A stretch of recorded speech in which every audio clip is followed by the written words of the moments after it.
While awaiting a verdict and possible sentencing, Mayfield was left to squirm in the hot seat. Literally. Gas wasn't the issue at California. Oil was. An oil cooling problem was practically scalding Mayfield in his seat during the race at California. Cruel and unusual punishment for a past sin? Well, might be all worth it if he could get out front. Mike Skinner, the pole sitter, took the lead early on. Some early trouble, though. Rusty Wallace a little too loose. Jeff Burton trying to get away from him. Lap 36, Skinner back into the lead. John Andretti wanting to take it away from him. We get the first caution on lap 40. Rick Mast dumping oil. That'll get you beat. Viscosity and thermal breakdown. Everybody pits, but what's wrong with John Andretti? John, go, John!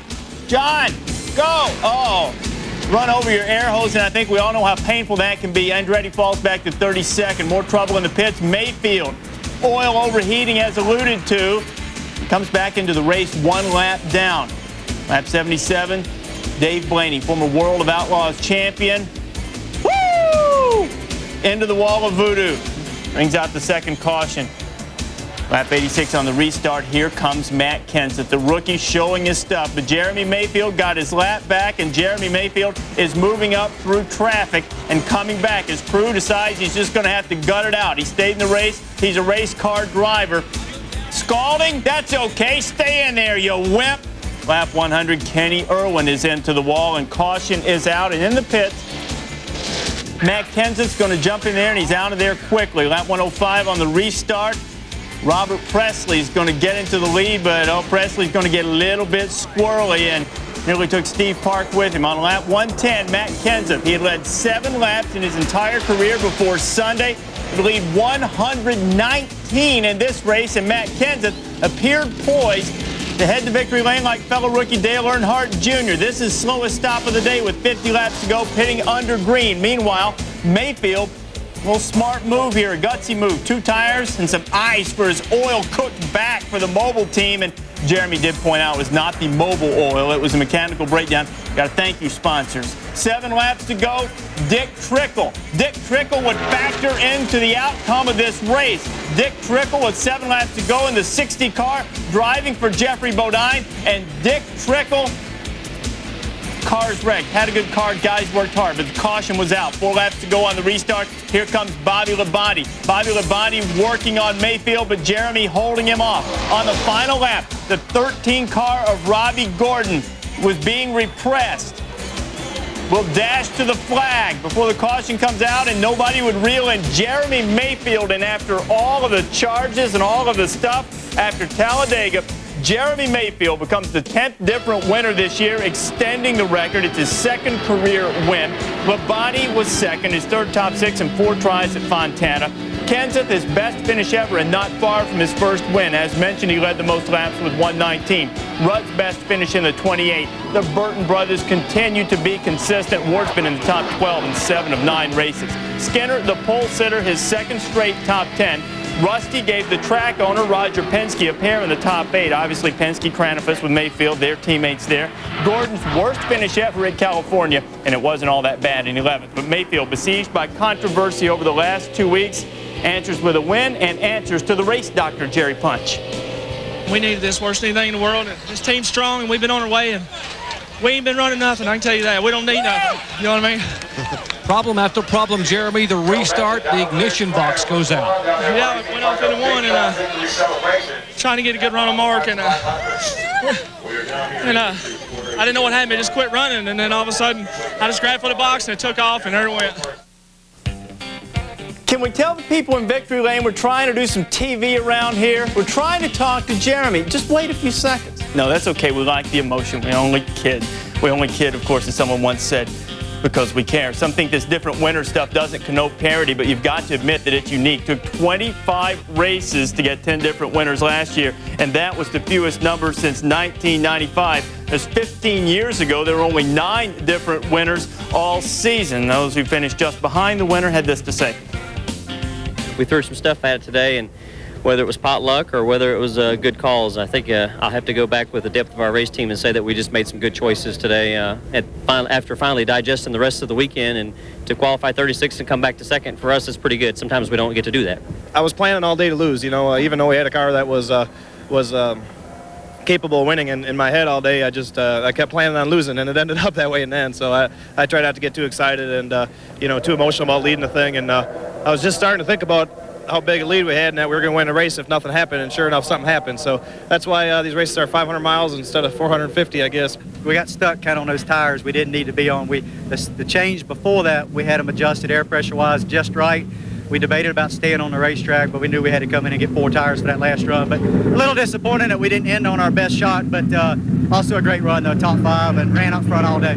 For a while, it looked like we were going to finish 16th, and we just kept working and kept working. I finally found a groove that worked for me way up near the wall, and we made a real hard charge. We had a great car at the end of the race. I wasn't putting it in the right place early in the race. I finally figured out what I needed to do, and we made a great charge. We lost fuel pressure on the last green, and that cost us a couple spots, but still a good day for us. All right, the point standings now after 10 of 34 races. Bobby Labonte back on top. A lot of shuffling this week. Labonte and Martin swapped. Ward Burton holds third, just ahead of his little brother, who did jump capital E. The reigning champ holding firm in 6th. Mayfield's win moves him up a couple. He's just 5 points behind Dale Jarrett and cost Gordon a spot from last week as Jeff slips 1, Rudd up 1 and into the top 10, and Skinner is up 3 spots from last week. Tony Stewart up 1 as well and into 12th. Well, it's an oval, often approached as a road course, but the rookie Alexander Tagliani says of Rio, it's really not a hard place to learn to race. You just have to rely on your team and on your engineers. Perhaps he spoke a little bit too soon. Tagliani was on the pole for the Kart Rio 200, and we go down to Brazil early in the race, and Tagliani is running out there by himself, and it looks as if he knows exactly what he's talking about. Lap 15, Paul Tracy, Kenny Breck battling back and forth. Breck passes Tracy, but Tracy's not going to stand for that. I'm the points leader, out of my way. On the next lap, Breck learns the lesson. Breck, his first drive at Brazil, going low and taking third back. The Brazilian drivers, the boys of Brazil, boys from Brazil, starring Helio Castro-Neves, having problems. Broken gearbox, it would end his day, much to the chagrin of his countrymen. Lap 54, Mauricio Gugelmin. Whoa, he's on fire. Hey, little boy, your day is done. Lap 70, Tony Kanaan. Gearbox problems. Lap 80, Gilles de Fer in the other Penske car. Mechanical problems. His day is done. The defending kart champion. Do I have another gearbox, please? Juan Montoya. After just 30 laps, he's finished. Broken gearbox. Where's my Honda? Just kidding.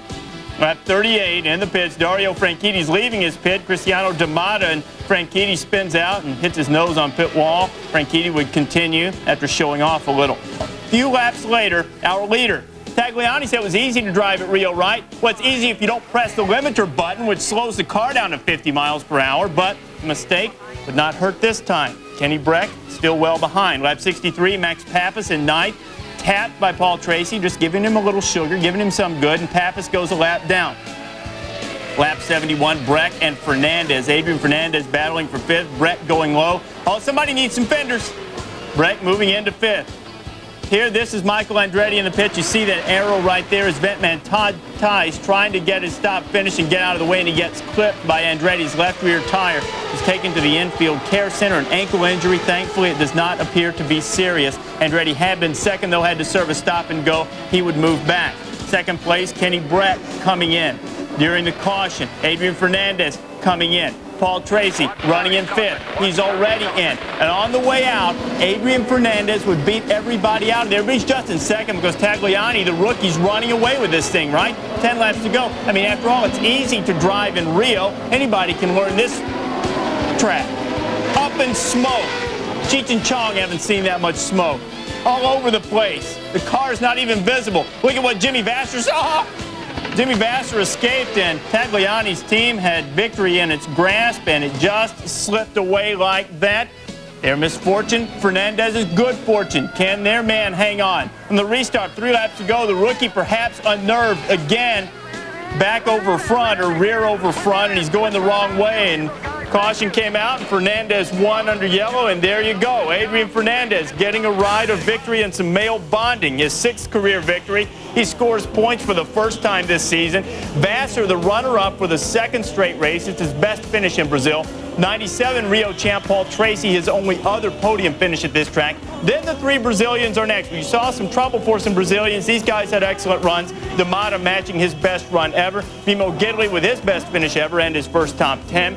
Andretti was a lap down. Luis Garcia Jr., the 4th Brazilian to score points in his home country. So after 2 disappointing runs, Adrian Fernandez needed a break, and boy, did he ever get one to take the win. At the start of the race, I thought you have to stay behind the, the car in front of you, so you didn't pass. So that's why I slowed down, so I didn't pass them, and I really lost a lot of positions. So I just tried to focus, and I tell you, I'm so happy. The last 2 races we were strong. We couldn't finish, but this is the best reward we could ever receive. So Jimmy Vassar gave me a big run at the end. I managed to stay inside, but I tell you, it feels great. Well, Fernandez can just blame it on Rio when he doesn't do well, and that's usually in odd-numbered years. In odd-numbered years, he's been 20th or worse, wrecks both times. But in the 3 even-numbered years, 14th, 3rd, and the 1st on Sunday, the man who was just behind Jimmy Vassar. I thought it would be better if I have a chance for the win for sure, but I was struggling to get around him all day when he got in front of us there in the second to last pit stop. So I was kind of running behind people all day long, running behind Paul and then Adrian. I had a faster car, but I could never get out in the clear. I'd rather be lucky than good. I just closed my eyes and followed the target sign through there, and a cool green car came through. I felt a big thump, but I thought we broke the wing or peeled it off, and it looked, it was there. So I don't know if we could have challenged at the end. I was going to try, but it was a great finish for Team Cool Green. It's very hard for a driver in your heart when you know that you did a mistake and you were so close from your first win. So I'm very sad right now, but the season is long, and I'll try my best to win another one. He'll be back. Certainly had an impressive run before the unfortunate finish at the end. Tracy continues to lead the points race, though the 96 champion has his nose pressed to Tracy's rear wing. That's some racing talk right there. Anyway, 6 points separate. And Roberto Moreno, boy, he's getting it done. A lot of owners have to be thinking, I should have hired him years ago. A lot of ties in the standings now. Pappas and Fernandez, ditto for Tagliani and DeFerrin. But wait, there's more. Castro, Nevis, and Fittipaldi locked up all the way down to a deadlock for 12th place as well.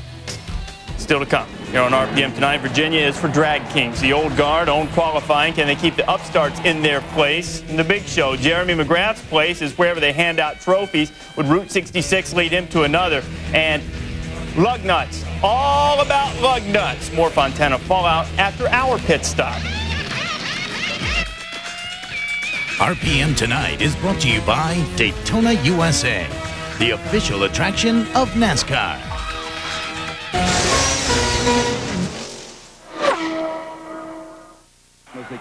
Hey, what's happening, B? Nothing. Just chilling, watching the game, having a bud. What's up with... Hey, hold on a second. Hello? What's that? Yo, hold up. Hello?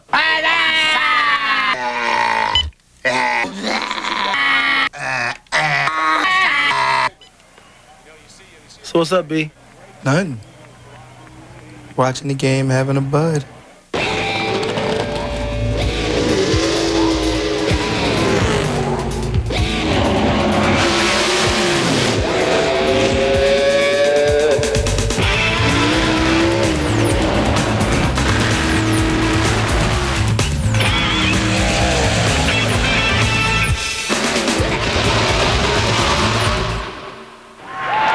Mopar. Great parts for these vehicles and yours. That's the Mopar difference. Behind every great champion is a great spark plug. Now get Splitfire performance at incredible prices. Splitfire, because performance is everything. Bobby, didn't Tony say not to touch his Chef Boyardee? Yeah, but he eats it all the time, and he had a great season. Yeah, but so did you. So just think how good I'll be if I eat it. Besides, he won't miss any. Hey, Tony. Chef Boyardee, real food, real fast. More results from California. Jerry Nadeau, his best finish of the year. Pair of Rouse is just behind. How about this from Martin? His second worst finish of the year. Capital East started 35th and made it back. Benson and Schrader just together as they were in the Winston West race, though they finished 1-2 in that race with Benson winning over Schrader. Well, Jerry Tolliver told us when Vince McMahon signed on as sponsor of the funny car that there were two conditions. One, Vince got to drive the car, and two, Jerry had to wrestle. Well, the funny car points leader was otherwise engaged and thus couldn't be part of this weekend's WWF event, though you wonder whether there will be backlash from saying he could take John Force in a steel cage match. The Moto1.net Nationals in the greater Richmond area. Semifinals, there's Jerry Tolliver. Can you smell what Jerry Tolliver's cooking? Against Ron Capps. Both of them smoked their tires, but Tolliver's running that thing down through there sideways. He needs to deliver the people's elbow to his steering wheel. Watch him fight this thing. He straightens it out. It's a wild ride for Tolliver. So it would be Capps making it to the finals against John Force. And watch John Force in the left lane. He's all over the place, too, almost veering into traffic on the other side. Capps smokes his tires. Wasn't exactly the prettiest run of Force's career, but he gets it done. John Force winning the funny car and getting the girl. Pro Stock Finals. Come and listen to my story about a man named Jeg. Jeg Coughlin's been dominant against Jim Yates. Coughlin's in the far lane. Good start. Holds off Yates. Coughlin wins again. A $1.99 and changes speed. 6.861 his ET. Top Fuel Finals. Larry Dixon against Kenny Bernstein. Bernstein's in the far lane, but it appears something's gone wrong with the car. Maybe something breaks there just before the finish, and it'll be Dixon pulling out the victory as you watch that thing again. A little puff of smoke coming out of the Bud machine, and Dixon winning it. 4.674 his ET, and good enough for the win. So here are your points leaders. Schumacher still on top. Tolliver still leads Force despite falling out before the finals. Coughlin and Pinella also leaders in the points category. Let's go on two wheels now. 250cc Supercross action, Route 66 in Joliet, Illinois, and we're on a mission from Jeremy. Joliet, of course, former home of the Blues Brothers. McGrath said it was all about getting the whole shot. That was his whole focus, and orange whip, three orange whips. Ricky Carmichael, he's out of there. McGrath is in control, leading Kevin Windham and getting some big air right there as the one bike. It's got to hurt when you come down. I don't care what they say. Let's ride with Windham. This is how it looks if you're on it. Yeah, these guys are crazy, but a lot of fun to watch. McGrath getting air, McGrath leading, McGrath winning again. Jeremy McGrath locks up his 7th Supercross 250cc title. Dave Villeman and Kevin Windham were just behind, but it's McGrath doing it again. I got a good start. Tonight's start was really important. The turn was really sharp at the end, and my Chaparral Mazda got me right out in front, and I hung down low in the corner trying to protect my whole shot. In the heat race, I kind of went outside, and RC got by me there. So I shut it down and tried to hold the start, and I got it. Well, listen, congratulations on a 7th championship. Will we see number 8 next year? Well, I'm definitely racing next year. I'm not thinking about retiring yet. It seems like every year I get older, and they got a new guy for me. But, I'm ready to go, and, we got 7. Maybe we can get 8. He's in his late 20s, supposed to be over the hill for this, but he's certainly not. How dominant has he been? Well, look at this. Since his rookie season of 1993, Jeremy McGrath has won 15 more races than all other riders combined. Jeff Emmick, the only other guy to win a title. Doubtful anyone's ever going to match what McGrath did back in '96 when he won 14 of the 15 events and took the title by 132 points. Well, still to come here on RPM tonight, we're going to take you back out to Fontana. Matt Kenseth, the leader for much of the day, thought he was going to get himself a victory. Didn't happen that way.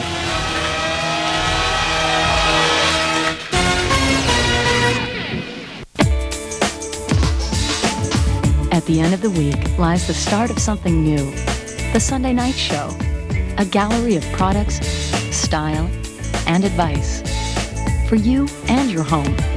A place where you can find it, buy it, and actually learn what to do with it.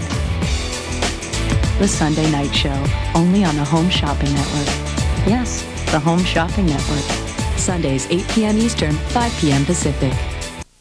The spring sale is on at Racecomb Discount Ford. Racecomb Ford has one of the state's largest selection of Ford cars, trucks, and luxury vans, with over 500 to choose from. During this sale, lease a rugged Ranger truck for $129 per month. or an F-150 Super Cab for $219 per month, or a 2000 Explorer for as low as $247 per month. The sale is on, so see us now. Race Come and Discount Ford, just 2 miles south of the Greenwood Park Mall on US 31 South, where we stock them deep and sell them cheap. The preparation, the pageantry, the spectacle, the anticipation. For 125 years, it has lived up to its billing as the most exciting 2 minutes in sports. And you have the inside track. First, watch the Kentucky Oaks Friday at 5 on ESPN. Then, Derby Day begins Saturday at 8 a.m. on ESPN2, followed by the Kentucky Derby Special at 2 on ESPN. And coverage of the Kentucky Derby begins at 4:30 on ABC. I guess the silver lining for Kyle Petty, at least he ties his best finish at Fontana. DW started 7th, but he threw it in reverse. He hadn't been worse than 15th at Fontana. His brother Michael was just behind, but it was really Scott Pruitt who was following DW's tire tracks. He also had a top 10 start, and his finish wasn't nearly that good. Well, baseballs are allegedly juiced. Same charge for Jeremy Mayfield's car in Talladega. And just like baseball, heavy scrutiny did anything but return Mayfield to the dead ball era. The 12th team swatted a home run under the intense scrutiny and a victory for morale, but hardly the only moral victory. Bill Weber starts our review from the garage. Certainly 2 difficult weeks for Jeremy Mayfield and that entire Mobil 1 race team. They came to California on a mission, and it paid off with a victory. But not all the winners get to go to victory lane. On Thursday, John Kernan put me on the spot. He said, pick a 10th different winner. I picked the 28 team of Ricky Rudd, but I hedged a little bit. I said, even if they don't win, if they just get a solid top 5 finish, that would take a lot of pressure off what really is a brand new race team. Ricky Rudd finished 4th, a strong run for him. He led laps here at California. He got his first top 5 finish of the season. Coming in here, his highest finish was 6th. Jeremy Mayfield won the race, but Ricky Rudd won a lot of respect and a lot of pride. And now he goes to Richmond, one of his favorite racetracks. Let's go to Jerry Punch. And there were some incredible efforts for drivers finishing in 2nd and 3rd. 2 weeks ago, Bobby Labonte lost the points lead. They could have lost confidence. They could have lost their concentration, but it was not to be. Although they qualified 36th, they charged through the field all day and finished a strong 2nd position. We almost had, for the 2nd week in a row, the 2nd race in a row, a driver winning from 36th starting spot. And how about the incredible effort of rookie driver Matt Kenseth starting back in the field? The 28-year-old driver looked to be on his way to victory lane, but 2 late caution flags dispelled that. Kenseth battles back from 6th starting spot in the last 4 laps to finish a career-best 3rd here at California. Let's go to John Kernan. Jerry, it could have been a disastrous day for the 2 Dales, actually 2 of the 3, Dale Earnhardt Sr. and Dale Jarrett. They started well back in the pack. Earnhardt's car was basically junk the first half of the race. His crew changed everything but the kitchen sink. Earnhardt came through with a 17th place finish. Yeah, he lost 1 spot in the points, but he's still in the top 5 and in the hunt for his 8th championship. Dale Jarrett got a break. That last caution flag, or the next to last caution flag, allowed him to come in and pit with fuel to make it the rest of the way. Otherwise, he was looking at a finish outside of the top 20, possibly outside the top 25. He is still 6th in points. So Reese, 2 of the guys, 2 former champions, still in the heat of the battle for the championship. Now back to you. Once again, you have crystallized my thoughts eloquently, John. Thank you very much, all of you gentlemen out there. Mayfield, boy, has he been good at Fontana. 3 top 10s and 4 starts. Rudd in the top 5. He hasn't been there since Phoenix last fall. And Chevy might squawk just a bit. 3rd time this season they've been shut out of the top 5, joining Vegas and Daytona, a fact that did not escape Larry McReynolds' notice after the race. Still to come here on RPM tonight. We're gearing up for next week. Going to do all kinds of racing. If you race, you're involved. Gearing up is coming.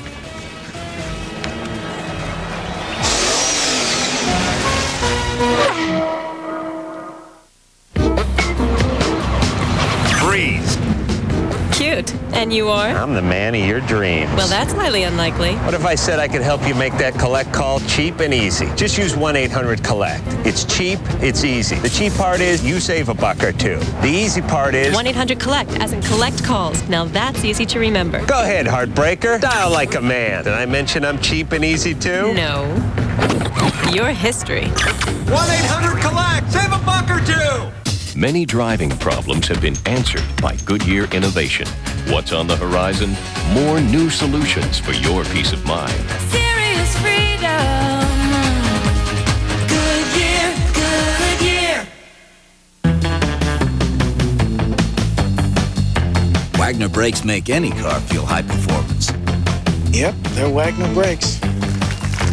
So choose Wagner, from the world's leader in brake pads.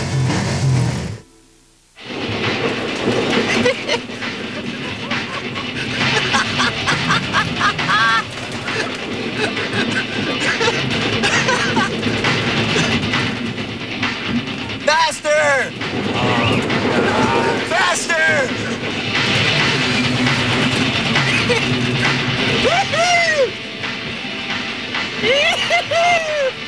Avalanche Red Wings, Game 3, tomorrow at 7, only on ESPN. I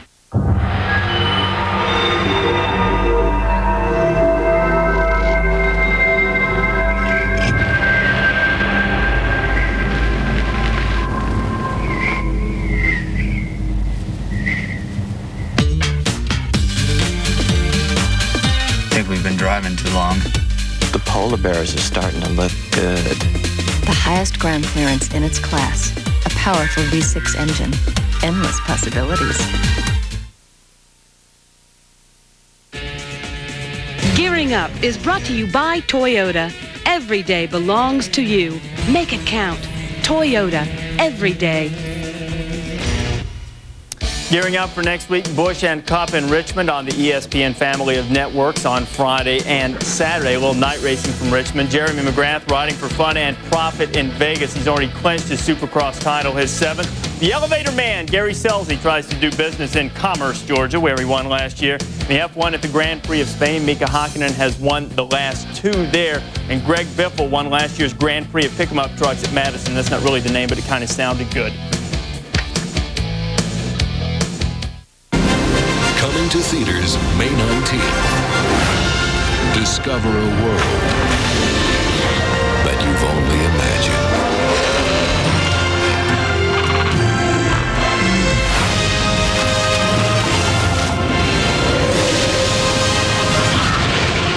Walt Disney Pictures presents Dinosaur, rated PG.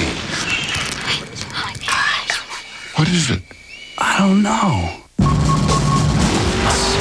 Like power,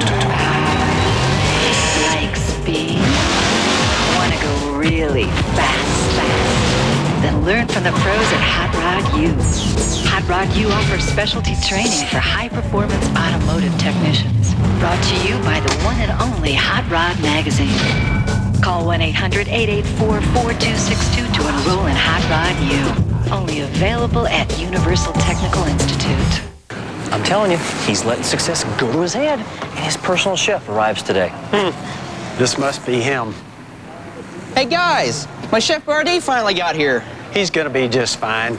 Chef Boyardee, real food, real fast. Lately, it's been questioned whether 3-play from ESPN.com is a form of gambling and therefore detrimental to America's youths. With me today is Atlantic City pit boss, Freddie B. Is 3-play a form of gambling? Kids, pay attention. No. There you have it.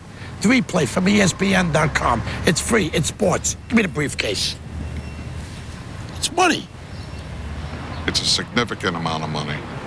Presented by 1-800-CALL-ATT.